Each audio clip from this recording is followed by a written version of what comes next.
The next thing I wanted to cover is the website, and and how you can actually spot opportunities for improvement in your website. And again, I have a table for that in Google Analytics. And what I usually look at is the landing pages report, which you find under behavior. And again, you see it's been sorted by the number of sessions. And yes, Vicky, you do have to set up the goals in order to track the conversion. So it's a bit too deep to go into how to do it here, but the Google support documents will tell you that there's multiple ways of doing this. And if we look at the different landing pages, so the landing page is actually simply, sometimes there's confusion about this, but it's simply the first page on which people arrive when they open your website. So for this particular website, it's a bit of a special situation, because you see that 4,369 sessions started at this blog article, 7 Simple Ways to Learn English Effectively. And this website is from an English language school.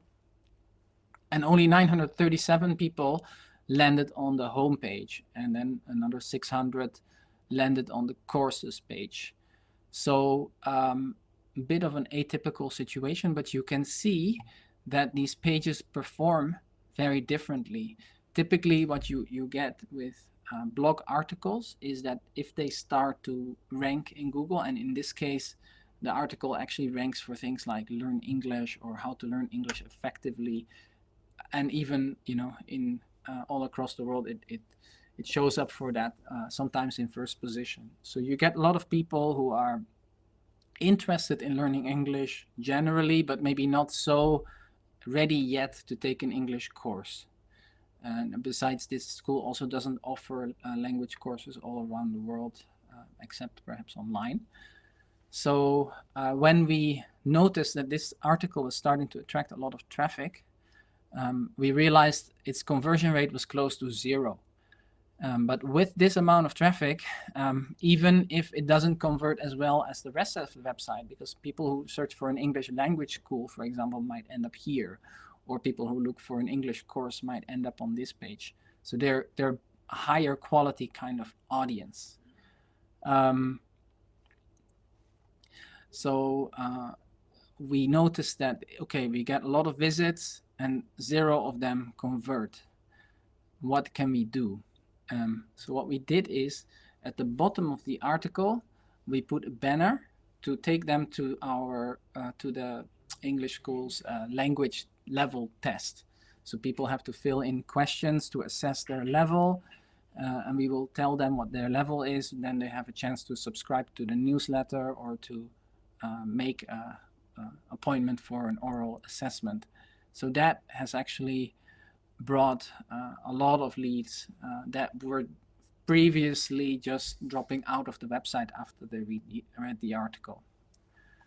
And I bet your website has certain leverage points like that as well. For most education institutions, a very key page would be the course detail page, so where you explain what your program is about, who should apply. You find that there's usually a lot of opportunity to make those more attractive, and the really seriously interested prospective students, they will go to these pages. So you have to make it easy for them to take the next step on those pages. But obviously, it will show maybe your program pages are already really good. Let's see, any questions? Let me see. So Vicky, I did answer you. I will send you a link, by the way, on how to track conversions later after this webinar. And if there's nothing like you want to ask me right away, then I'll continue with the next topic.